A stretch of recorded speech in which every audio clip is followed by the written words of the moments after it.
Hi, welcome to SBR Videos. I'm Peter Loshak. We are previewing the main card of UFC 188. We're talking with Nick Kalikas from MMAOddsBreaker.com. And Nick Kalikas, of course, opens these MMA lines and consults for numerous high-profile sports books. And our call-in guest, MMA analyst, also from MMAOddsBreaker.com, is Adam Martin. All right, Kelvin Gastelum and Nate Marquardt. Right now, Gastelum minus 450. Big favorite. Marquardt is plus 330 on the other side at 5 dimes. And, of course, Gastelum on his way back up. It seems like the UFC is very high on him. It just seems like, it feels like it's setting up for a gimme win for Gastelum to give him even more momentum, to keep it going.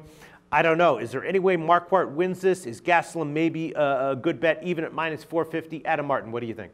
Yeah, I really like Kelvin Gastelum here.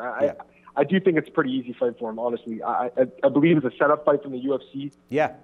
They want him to win this fight. They love him. He missed weight in his last fight. That pissed Dana White off, no doubt. That's why they're making him move up to middleweight here, just to prove himself a little bit. But the guy's like 22 years old.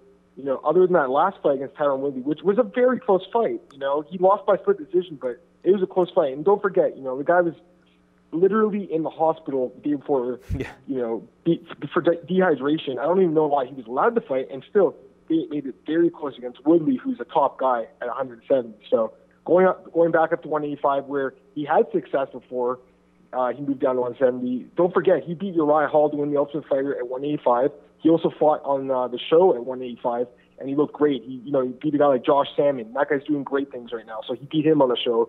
I believe he beat a few other guys too by stoppage. So the guy's a beast. He's improving every single fight. He's very young. Nate Marquardt, I mean, like, you can't completely count him out, I guess, because he is a veteran of the sport. He's dangerous everywhere. He's got good knockout power. He does have great submission ability, underrated submissions, if you ask me. He's just a good all-around fighter. But I mean, the guy, if you talk about shot fighters, I think Nate Marquardt's just right up there.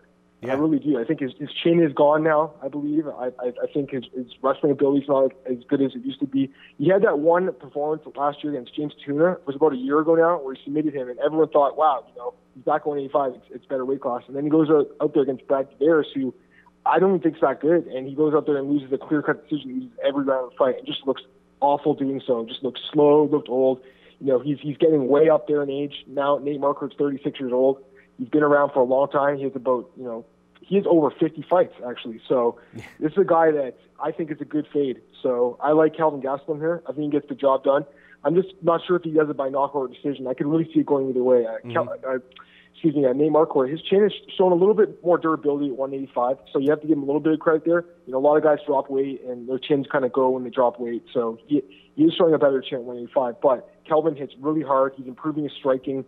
He's going to have the crowd behind him. I could definitely see him getting a stoppage here. So I'm going to lay off the total myself. I'm going to be putting Kelvin Gastelum in a parlay. I really like him here. I think at minus 450 there is value. I really do. I think he should be an even bigger favorite here.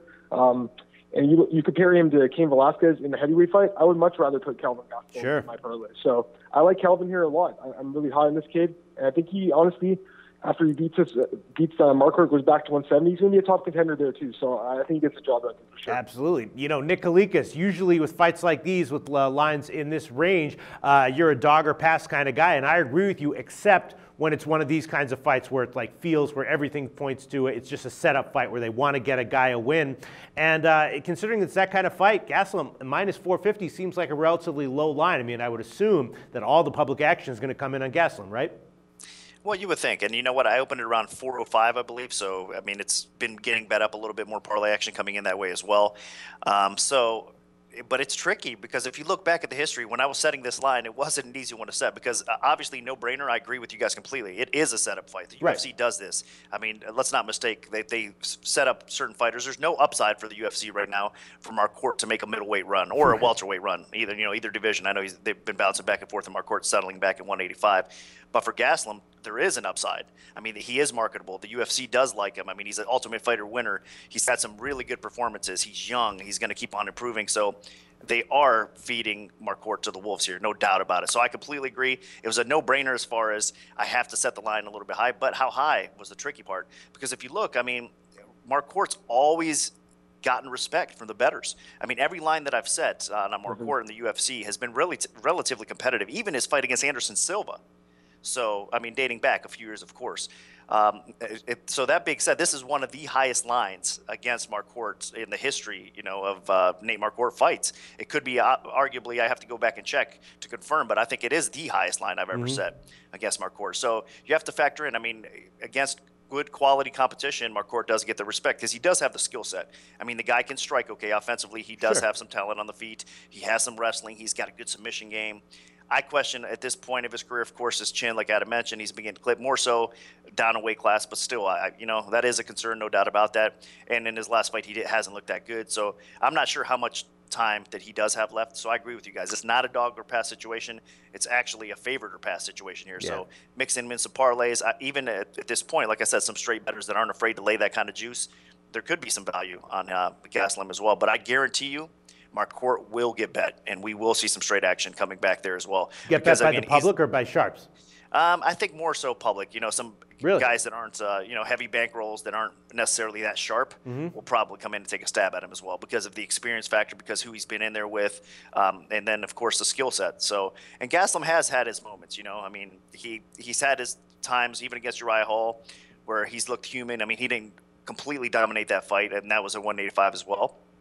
So he's still growing as an MMA fighter. He's still making some mistakes here and there as well, but he has looked better, and I think there's no doubt that it's Gastelum's fight to win or lose, and more times than not, he should win this. So I agree with you guys as well. It's probably, if you had to pick Kane or Gastelum on who you would think has an easier time, it has to be Gastelum here. Yeah, my assumption is that the public would be overwhelmingly on Gastelum and that this one will close maybe 600 or 800. Where do you think this is going to close, Nick?